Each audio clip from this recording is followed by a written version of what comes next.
Hello everybody, in this video I'm going to be making a full lower special tray.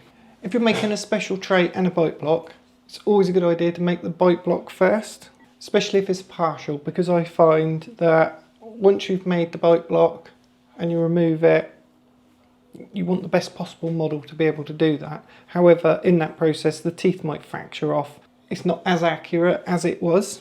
However, if you've made the bite block on that model, then that's great because it will fit and you know that it's going to work properly. In terms of the special tray, there's always a spacer around the tray. The trays don't fit tightly like a bite block does, so if the teeth are not in a great position, it doesn't really matter for the special tray. If you make the special tray first and you break the teeth off and fracture little bits and then you're trying to glue them back on and you don't glue them back in the correct position, then when you come to make the bite block, it's not going to fit properly. So we start exactly the same as we do with the bite block, slicing a piece of the wax off, popping it in some more mortar to heat up. We draw the extensions on exactly the same way. We've still got them on there from where we've done the bite block, but these will be the same extensions for the special tray. With full special trays, I just use one spacer. You can put two on, but I think it's unnecessary and it just takes more time to make the special tray. Push it down like that. I then use a lacron just to score, being careful not to scratch into the plaster. And then we just tease that wax off.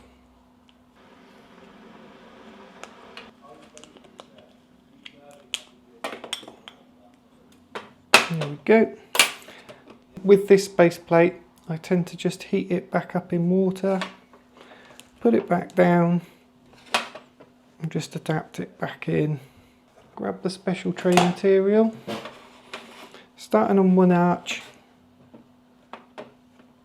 just adapt it down all the way around. Trying not to make the tray too thin, so you're just laying it on the top. You don't want to make it really thin and fragile. I tend to use a scalpel when cutting this material, just because it has a tendency to drag. If you do it with something like a lacron or wax knife, you kind of have to use more of a chopping motion to stop it dragging. But even then you get all these little sharp areas, whereas if you use a thin blade, it just makes it a little bit easier. Trimming that excess off.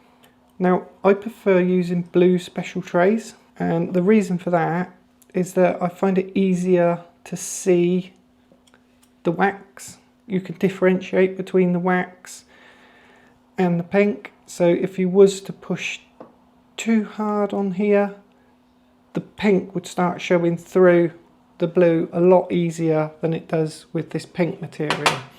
The other reason I like the blue is because when I'm taking an impression, my impressions are typically orange, although the putty's blue, but the washes that I use are green and orange, and they show up a little bit better. The blue shows through where you've got pressure points on the tray a little bit easier, but that doesn't really matter. That just depends on what impression material you're using. For example, if you're using a pink impression material, then the blue tray is going to be better. If you're using blue impression material, then the pink tray is probably going to be better. So with that excess material, we could just make a little handle. Remember, put your finger there, that's the height of your lip, and then just square it up. Make sure that it is definitely blended in to the material, and you need to do it before this material is set, otherwise it won't stick properly and they'll snap off. Make sure that you've got it lined up mid-sagittal. Try and make sure that you've got like a little bit of a slope going up as well. That'll just make it easy when you're putting it in the patient's mouth. I'll put that in the light cure tray. 1, 2, 3, 8, 9, 10.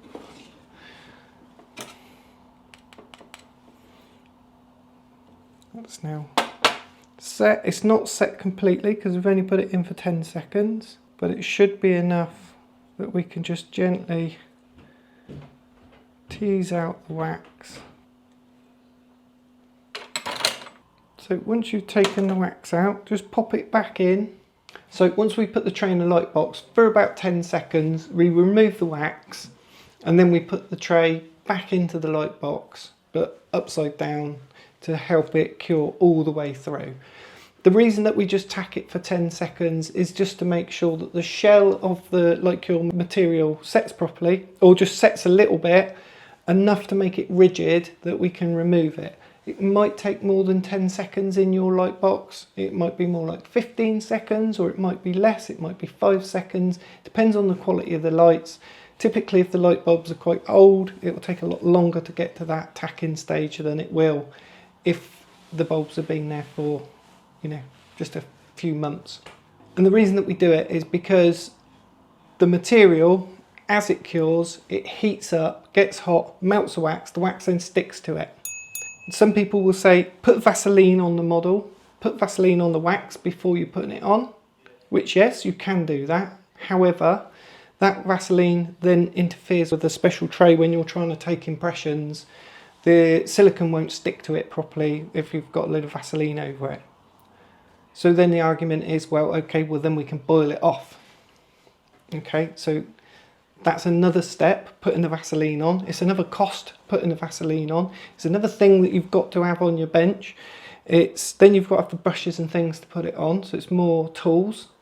And then you've got to boil it off. So now you're introducing more material, so the soap and the cost of heating the hot water up to boil off the Vaseline.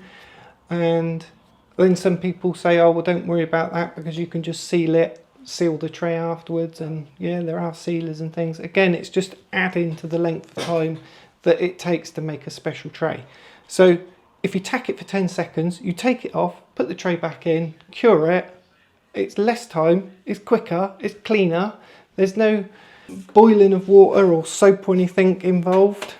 This way's a lot quicker. So I've put it in, it's all gone rigid now. We have got some little sharp areas, but all we do is just lightly go over. Now, you should have a mask on when doing this, and preferably have extraction in a little unit just to reduce the dust. I'm not doing it here for this reason that I'm filming, so it just makes it difficult when you've got the vacuum going. You won't be able to hear what I'm saying, but it's very minimal clean up because I did most of the work before the material had set.